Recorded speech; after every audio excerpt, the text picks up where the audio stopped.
Richard Brooks, the owner of a successful chain of auto repair shops, was a man accustomed to comfort. Wealthy, confident, and in control, he had built his empire from the ground up and took pride in managing every aspect of his life. Yet, without realizing it, he had grown distant from the real world. His employees were mere executors, and minor problems were other people's concerns. He believed such issues would never touch him personally. That day began like any other. His inspection of one of the workshops went smoothly, though Richard noticed 3 unfamiliar men standing near the back entrance. The men cast strange glances at the building and murmured among themselves. Dismissing the unease, Richard chalked it up to clients or idlers. Soon after, he left, unaware of the looming threat. Later that evening, while heading home, Richard realized he was being followed. Shadows closed in behind him. He tried to quicken his pace, but the strangers matched his speed. This wasn't a coincidence. They surrounded him, cutting off any escape. "Nice to meet such an important man," one of them sneered. Richard stayed silent. He didn't want to show fear, but cold dread gripped him. One of the attackers shoved his shoulder while another stepped closer. "You think you're untouchable? Share your wealth, or someone will make you." Cautiously stepping back, Richard felt the tension mount. A knife in one man's hand confirmed his worst fears. He knew staying meant certain harm. Suddenly he bolted, shoving the nearest attacker aside. Angry shouts followed. "Get him!" Richard ran down narrow alleys, barely navigating the darkness. His legs carried him faster than he thought possible, but his breath came in ragged gasps, and the pounding footsteps behind him grew louder. It seemed like there was no way out. Ahead loomed a dead end, a tall fence with no visible exit. Paralyzed by fear, Richard hesitated. "Hey! Over here!" a muffled voice called. From the shadows emerged a figure. The stranger, with skin like burned wood, moved swiftly and decisively. Richard froze, unsure of what to do. The man pointed to a corner where a hole in the fence was hidden beneath a pile of old boxes. Without a word, he began clearing the passage. Fueled by adrenaline, Richard joined in, tossing aside cardboard and crates. Once the way was clear, the stranger gestured toward the fence. Without hesitation, Richard crawled through, scraping his hands on rusty metal. The stranger followed quickly, sealing the hole with the boxes as though nothing had happened. Behind them, the voices of the pursuers echoed, stopping short as they lost sight of him. "Are you sure he came this way?" one asked. "He has to be here," another replied. "Check the alley." Richard exhaled quietly, watching the shadows recede. The stranger dusted off his hands and leaned against the wall, his expression calm, as if the events were nothing unusual. For the first time in his life, Richard felt gratitude, not for a service rendered, but for a rescue he hadn't expected. Richard Brooks felt a mix of gratitude and irritation. The man who saved him in that moment of desperation, when escape seemed impossible, asked for nothing in return. That fact gnawed at him. Everyone around Richard always had a price. He was used to buying loyalty, safety, and even comfort, and the confidence in that control shaped his world. But the homeless man, whose dark skin bore the marks of countless roads, dismissed his offer as if money meant nothing. Days after the incident, still replaying the night in his mind, Richard found himself back in the same neighborhood. He wasn't driven by obligation but by a strange need to understand what made a man live the way he did. How could anyone refuse easy money? Brooks spotted him sitting by the fence, leaning against a broken street lamp. Lewis looked at ease as though nothing had changed, but his eyes betrayed a weariness impossible to ignore. "You did more for me than you realize," Richard began, crouching down. "I want to thank you." Lewis glanced at him indifferently and turned away. "Nothing to thank me for," he said flatly. Richard felt an unfamiliar sting. His words usually carried weight, yet this man had built an impenetrable wall. Still, Brooks was not one to back down. He kept returning, sometimes bringing food, sometimes just observing from a distance. Each time, he found his own perspective shifting. Lewis never complained about his situation. Instead, he carried a quiet dignity, a resilience Richard realized he himself had lost long ago. On one of those visits, Lewis, perhaps deciding the silence was more tedious than the conversation, spoke first. "There was a time I believed in the system. I served in the army, thought I was protecting those who couldn't protect themselves," he said, his gaze distant. "But when my time came, it turned its back on me. Debts, a job lost, a house sold to pay for medical bills. It doesn't just crumble. It tears you apart from the inside." Richard said nothing. He had never considered how fragile life could be. His world had always been solid as steel. He believed that every loss could be recovered, every failure reversed. But Lewis's words forced him to reconsider. Before leaving, Richard handed him a business card. "If you change your mind, come find me," he said curtly. A week later, Lewis appeared at one of Richard's workshops. He stood at a distance, watching as workers finished a car repair. Richard, noticing him, couldn't hide his surprise. The man stepped forward, silently holding out the business card. "If the offer's still open, I'm ready." And so Lewis became part of the team. At first, the staff viewed him with suspicion. A former soldier, a man from the streets with a rough demeanor and cold eyes, didn't fit the typical image of a worker. But his discipline and skill quickly earned their respect.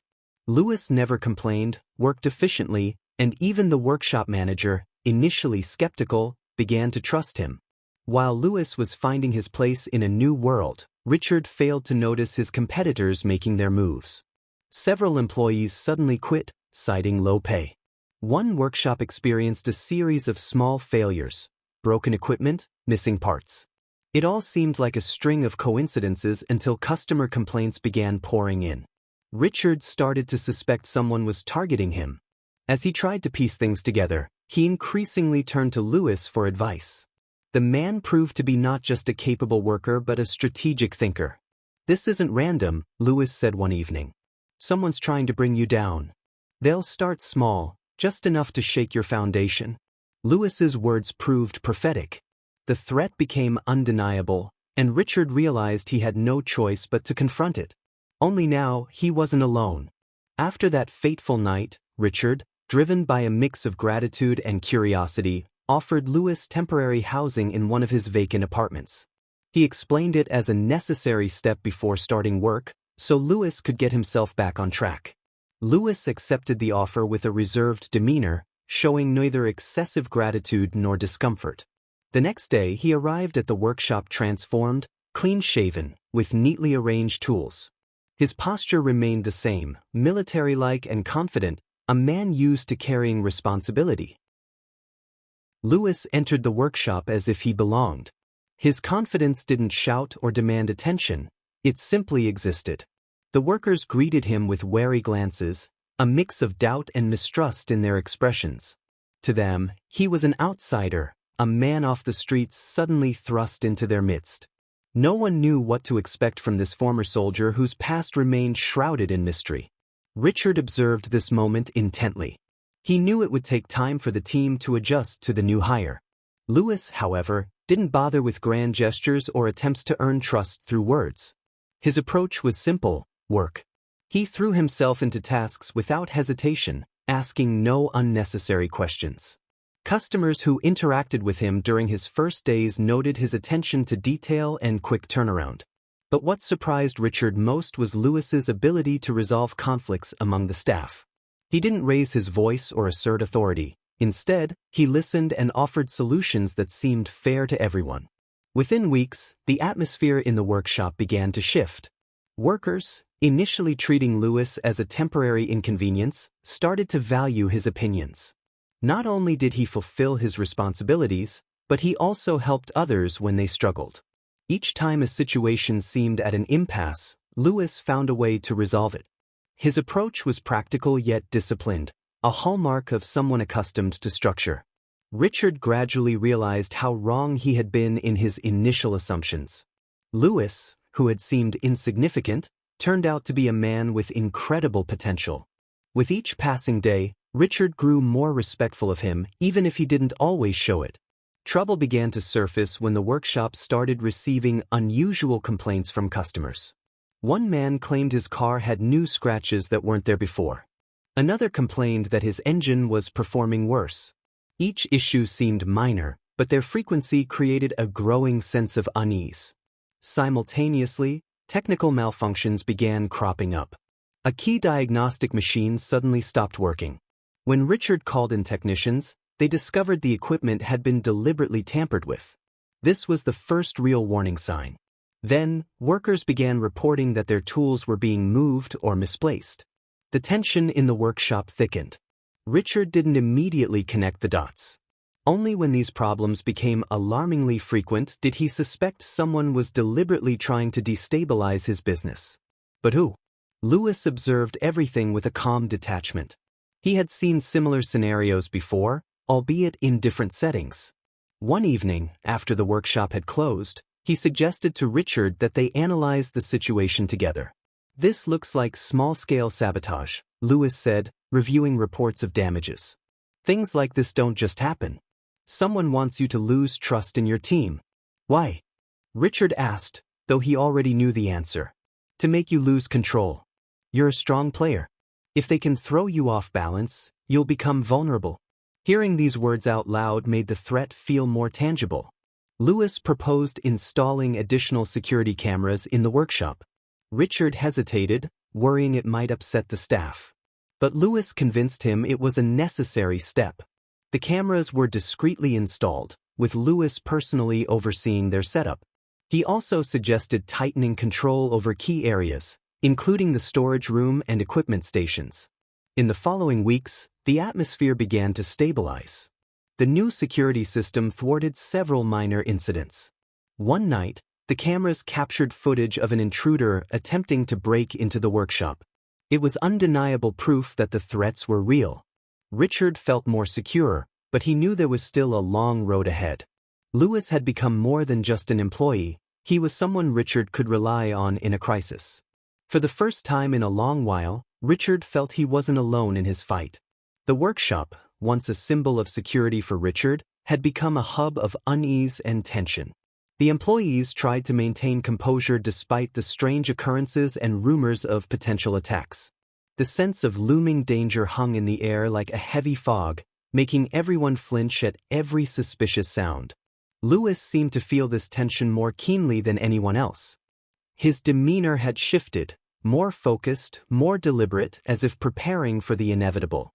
When one of the security cameras captured the silhouette of an unknown figure, Richard felt the stakes rising.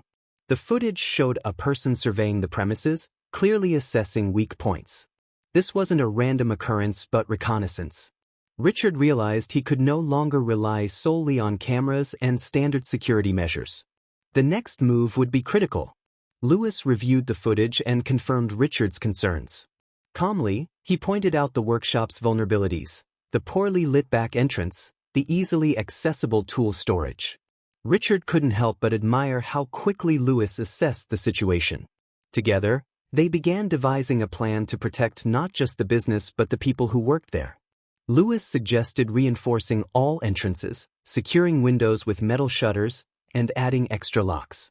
He also insisted that someone always remain on duty at the workshop to respond quickly to any threats. Richard saw how seriously Lewis approached the task and began to understand that this was more than just a job for him. Lewis wasn't merely helping, he was safeguarding Richard's future. The sound of an engine breaking the silence announced trouble. A car pulled up to the workshop's gates, and several figures emerged, dressed in black with their faces obscured by hoods. The first strikes against the metal doors were so loud that the walls seemed to vibrate. The workers inside quickly barricaded the entrances, while Lewis and Richard positioned themselves near the back exit. "There are at least 5 of them," Lewis said, checking a small flashlight. "We stick together and don't let them split us up." Richard had never faced such direct confrontation before. His hands trembled slightly, but he knew retreat wasn't an option. Lewis was by his side, and that gave him a sense of reassurance. They stayed in the shadows, watching as the intruders tried to force their way in. Despite their efforts, the reinforced doors held firm. Taking advantage of the moment, Lewis activated the alarm system near the entrance. The blaring sound echoed through the area, startling the attackers. For a moment, it seemed to work, but one of them, realizing there was nothing to lose, threw a Molotov cocktail. Flames immediately engulfed a section of the wall, and Richard knew the situation was escalating. Lewis acted swiftly. He grabbed the nearest fire extinguisher, disregarding the risk of being spotted. Richard assisted as best he could, fighting to keep panic at bay. They managed to douse the flames, but the attackers didn't relent. They began targeting windows and the back entrance, seeking alternative ways in. When one of the glass doors finally gave way, Lewis was ready. He met the intruder with sudden force, using improvised tools for self-defense. Another attacker tried to flank him, but Richard, surprising even himself, intercepted him with enough force to send him crashing into a workbench. The skirmish was brief, though the tension made it feel much longer. Realizing their plan was failing, the attackers began retreating. However, before leaving, one of them struck Lewis with a metal pipe. Richard rushed to his side, seeing him grit his teeth as he tried to stand. "I'm fine," Lewis said, though the pain on his face told a different story. Richard helped him up, feeling anger swell inside him. Anger at these people, at himself for letting this happen, and at a system that allowed such chaos. Yet Lewis, despite his injury, remained calm. His composure and dedication forced Richard to see him in a new light. This man wasn't just an employee, he was a protector, risking his life for the workshop. The workshop survived the attack, but Richard knew this was only the beginning. The problems weren't over, but now he had someone he could rely on, someone who had already proven he was willing to go the distance. The workshop's quiet seemed deceptively peaceful. The scars of the recent attack lingered, a charred section of the wall, a broken glass door. Employees tried to return to their usual routines, but the tension remained palpable. Despite his injury, Lewis continued working as if nothing had happened. His determination was inspiring, but Richard couldn't shake the guilt of involving a man who had already lost so much. Richard watched Lewis inspect the new security system, wondering what drove this man to risk so much. Why had he stayed? Almost as if sensing the gaze, Lewis turned around. "Something on your mind?" he asked, his focus still on the task at hand. Richard stepped closer, deciding to finally ask the question that had been weighing on him. "Why are you here? Why are you putting in so much effort, like you're defending something personal?" Lewis paused as if debating whether to answer. He sat on a nearby bench and let out a heavy sigh.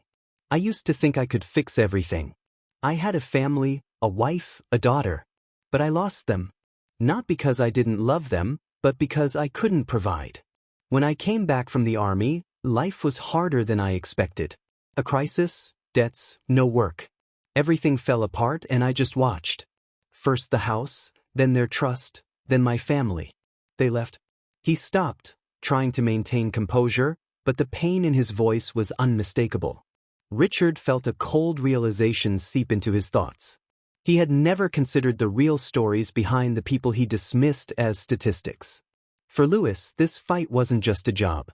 It was a chance to reclaim his sense of purpose, to prove to himself that he could still make a difference. Rumors about the workshop attack began spreading. Customers who had once trusted Richard's company started raising questions. Then came false complaints, claims of shoddy service, missing items. A major client canceled their contract, citing security concerns. It was clear the competitors were behind this. Richard knew this was no coincidence. They were trying to destroy not just his business but his reputation. Together, he and Lewis analyzed the complaints and found patterns. Each led back to a single company, his rival, already notorious for shady practices. Even more troubling, some of the clients' addresses were linked to the local gang. Lewis proposed gathering evidence and taking it to the authorities. But Richard hesitated. He knew taking on such a powerful opponent wouldn't be easy. The gang clearly had connections, and Richard doubted the police could protect them. "If we wait, they'll crush us. They have resources, but we have the truth," Lewis said firmly. "We'll find a way." They began collecting everything they could: surveillance footage, copies of complaints, lists of the rival company's employees. Lewis also reached out to old contacts to dig deeper into the gang's operations. They discovered the gang leader was directly funded by Richard's competitor. This was crucial evidence, but the question remained: how to use it? Every step forward was met with resistance. people connected to the rival company began openly threatening workshop employees. One worker found his car tires slashed after his shift. Another received an anonymous letter threatening his family. Richard realized they couldn't act alone anymore. They needed a plan that would expose the gang while protecting everyone involved. Lewis suggested going public. He believed that societal attention could be their strongest shield. Richard hesitated, knowing it would bring even more risk. But there was no other option. They had to find a way to reveal the truth before it was too late. The workshop buzzed with an uneasy silence. Employees exchanged brief glances, sensing the growing pressure but refraining from voicing their fears. Everyone knew that the attacks and threats targeting Richard's business were just the beginning. They waited, anticipating the competitor's next move. Richard ran his hand over the desk in his office, where a stack of documents lay before him. Reports, complaints, surveillance footage. It was their trump card, but the question was how to play it to deliver a devastating blow. Lewis sat across from him, his gaze serious and focused. "We need a lawyer," Richard said, breaking the silence. "Someone who can help us structure this case so the police can't ignore it." Lewis nodded in agreement. His military experience had taught him that every plan needed a solid foundation, and in this case, that foundation was legal support. Richard immediately reached out to a trusted attorney, explaining the situation in detail. Even the lawyer voiced concerns. "The evidence is strong, but you're up against an organized group with significant influence." "It's risky, Richard," the lawyer warned. The caution lingered in the air, but Richard wasn't backing down. Lewis proposed their next move. "We need public attention. If the information goes public, they can't operate in the shadows. That's our best protection." Richard hesitated. The thought of a public exposure was daunting. It could jeopardize not only his business but the lives of those involved. Yet, the threats from the competitors grew more severe with each passing day. The employees began noticing changes. The competitors weren't limiting themselves to attacking the business. They were targeting the workers, intimidating their families, and creating a sense of inevitability. One mechanic reported being offered money to leave the workshop and never work for Richard again. Another found an anonymous letter with threats left under their car windshield. Seeing the growing tension, Lewis decided to call upon his former comrades. These were people he could trust. Some had long since left the service but still retained military discipline and skills. Lewis met with a few of them, explaining the situation. He convinced them to help organize security for the workshops and employees, ensuring safety for everyone involved. This decision brought a sense of reassurance back to the team. With security in place, it was time to devise a plan for public exposure. Lewis suggested holding a press conference where Richard could openly address what was happening. This would draw attention from both the public and law enforcement. However, preparing such an event required precision. They began by meticulously organizing the evidence. Lewis insisted on presenting everything transparently and professionally. They categorized the materials into several groups: surveillance footage showing gang activities, financial data linking the competitors to the criminal group, and testimonies from employees who had faced threats. "We need to be ready for them to try to discredit us," Lewis warned. "They'll look for any weakness to undermine our credibility." Richard knew he was risking everything. But he also realized that if they didn't confront the threat now, it would be too late later. The decision was made. Now, it all depended on how well they prepared. The dim light around the workshop felt heavier, as though it carried a warning of impending chaos. Employees glanced nervously around, their eyes darting toward the slightest movement outside. The sense of looming danger was palpable, like the low rumble of thunder in the distance. Lewis stood by the window, scanning the street with a watchful gaze. Every rustle, every shadow seemed to set his instincts on edge. Richard sat in his office, attempting to focus on documents, but his thoughts circled back to the ever-present threat. Their apprehension proved justified. The sudden growl of engines, the crash of breaking glass, and the shouts of masked intruders shattered the uneasy silence. A group armed with crowbars and hammers surged toward the workshop, their actions deliberate and swift. Windows shattered, doors were ripped open, and security cameras were methodically destroyed in a matter of seconds. Lewis reacted instantly. Gathering the remaining staff, he issued concise instructions. Workers moved quickly, blocking entry points with whatever they could find while Lewis headed for the main entrance. His crisis training took over, his calm demeanor masking the tension etched on his face. The attackers pressed forward, intent on destroying every piece of evidence that could expose their crimes. Armed only with a flashlight and unyielding determination, Lewis shone the beam directly at them, trying to disorient the group. It bought them a few precious moments, just enough time for employees to secure important documents and equipment in a safe location. Richard stayed back, grappling with a sense of helplessness. Doubts flooded his mind. Was this fight for justice worth risking everything? But the steely resolve in Lewis's gaze snapped him back to the moment. In that instant, Richard saw the man he had once underestimated transform into the backbone of their resistance. The clash intensified. One of the attackers, knocked off balance by a stray piece of debris, fell to the ground. Lewis seized the opportunity, quickly immobilizing the man to prevent his escape. As the intruder sat on the ground, his wide eyes met Lewis's, the silent fear speaking louder than words. "You can run now and lose everything," Lewis said firmly, his voice steady. "Or help us and save yourself." The man hesitated, then nodded. He began to speak, revealing details about the gang and their connections, his voice trembling but clear. Lewis listened intently, occasionally pressing for specifics. Despite successfully fending off a complete disaster, the damage was undeniable. Equipment lay in ruins, windows and doors were shattered, and the strain was evident in the faces of the staff. Yet the crucial evidence remained intact. Inspired by Lewis's leadership, the employees rallied together, beginning the process of restoring order and securing what was left.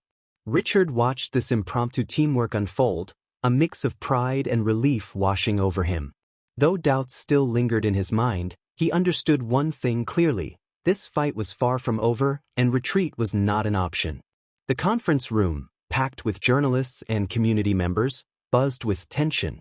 Large cameras focused on the makeshift podium where Richard Brooks stood, flanked by employees from his workshop. Behind him, a screen displayed images of damaged equipment and shattered windows. Richard's face was calm, but his eyes betrayed the weight of the moment. This was a turning point.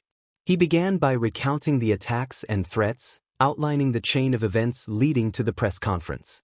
His voice was steady, despite the gravity of the situation. Every statement was backed by photographs and recordings. Richard avoided dramatics, sticking to facts, but when he spoke about the people who had supported him, he paused. "I want to introduce someone without whom none of this would have been possible. Lewis Carter," he announced, stepping aside to make room. Lewis stepped onto the podium. His broad, confident stance commanded attention under the harsh lights. He scanned the room, and for a fleeting moment, doubt flickered in his eyes, only to vanish as he began speaking. His voice, gravelly yet firm, filled the room. "I never thought I'd be here, standing before you," he started. "For years, I lived believing my voice didn't matter, that the system I lived in had broken me. But everyone deserves a second chance. Everyone deserves the chance to fight for justice." His words resonated deeply with the audience. He spoke of his past, of losing everything, and finding the strength to fight back. The room fell silent, save for the clicks of cameras. Lewis's sincerity shone through every word, his story striking a chord with those present. As his speech concluded, the journalists seemed momentarily stunned, their notebooks and recorders forgotten. Questions followed in a torrent, but Lewis answered them concisely, avoiding unnecessary emotion. Meanwhile, a commotion stirred in the crowd. A few men attempted to edge closer to the stage, but the security team Lewis had organized quickly intercepted them. The provocation was defused before it could escalate. Richard watched all this with a growing sense of pride. He saw how Lewis had transformed and understood that this man had done more for him than he could have ever imagined. More importantly, Richard realized he had changed too. Money was no longer the sole purpose of his life. The people around him had become far more significant. The press conference ended on a wave of support. The journalists dispersed, carrying not only the details of the attacks but also the story of Lewis. a man who had become a symbol of resilience. The police, intrigued by the evidence presented, immediately launched an investigation. This day marked the beginning of the end for those who had tried to destroy Richard's business. The courtroom buzzed with tension. Journalists filled the back rows, their cameras and recorders ready to capture every word. On the defendant's bench sat the key members of the gang and the head of the rival company, accused of orchestrating the attacks, extortion, and sabotage. Richard and Lewis were seated in anticipation of being called to testify. The defense began by attempting to discredit the evidence presented by Richard.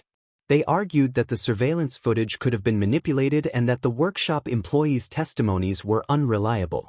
However, the prosecutor countered with undeniable facts, video recordings, incriminating messages found on the defendant's phones, and statements from employees.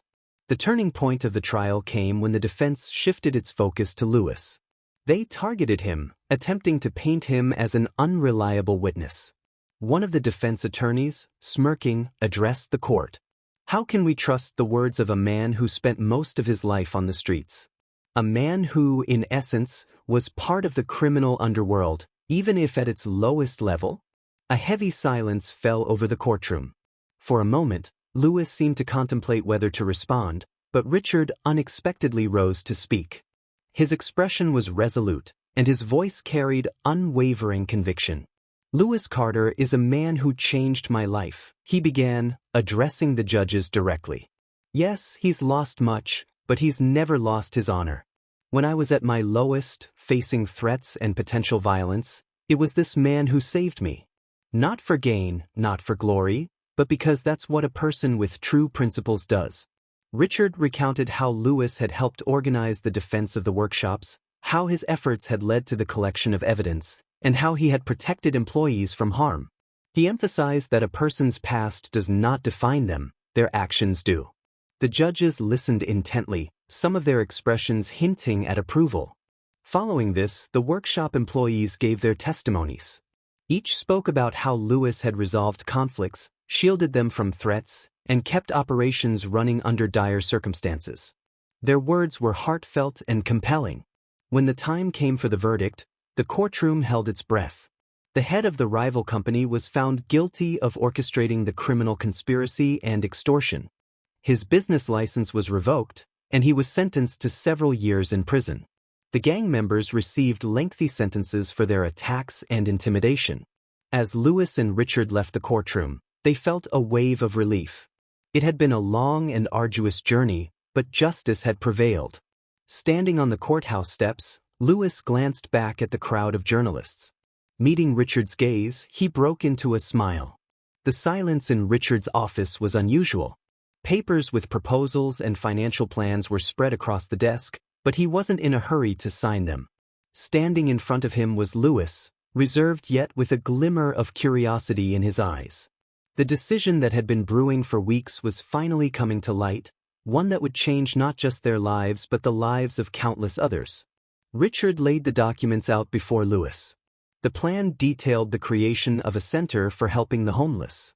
It would start as a modest facility offering temporary shelter, hot meals, and employment opportunities. Later, it would expand into a full-fledged complex with educational programs and psychological support. "I want you to lead this project," Richard said, carefully watching his reaction. "You know what it's like to be on the streets. You won't just be a director, Lewis. You'll be someone these people can trust." Lewis didn't respond immediately. He read the documents intently, flipping through the pages. At one point, he looked up, and his eyes revealed a mix of surprise and pride. "You're trusting me with this much responsibility?" he asked, trying to mask his emotions. Richard nodded. "I am. If anyone knows how to help these people, it's you." Work on the project began swiftly. The building chosen for the center had once been a warehouse and was in dire need of repairs. Richard allocated the funds, while Lewis took charge of assembling a team. Many of those who volunteered to help had themselves faced tough times and now wanted to give back by aiding others. Amid these efforts, Richard's workshops began attracting more customers. Word of his fight against injustice and his dedication to helping others had spread far beyond the city. Clients started choosing his business not just for its high-quality service but also for its reputation for social responsibility. When the center was finally ready for its opening, a crowd gathered at the entrance. Louis stood beside Richard, dressed in a crisp shirt and a new jacket. He appeared calm, but inside he was a whirlwind of emotions. As the curtain was pulled back to reveal the sign, large letters spelled out, "Louis Carter Center," applause erupted from the crowd. Richard turned to Louis, placing a hand on his shoulder. "Now you have a place you can call home," he said with a smile. Louis nodded briefly, though tears shimmered in his eyes. This was more than just a project or a job. It was a recognition of his strength, his worth. And in that moment he knew, the past no longer held power over him.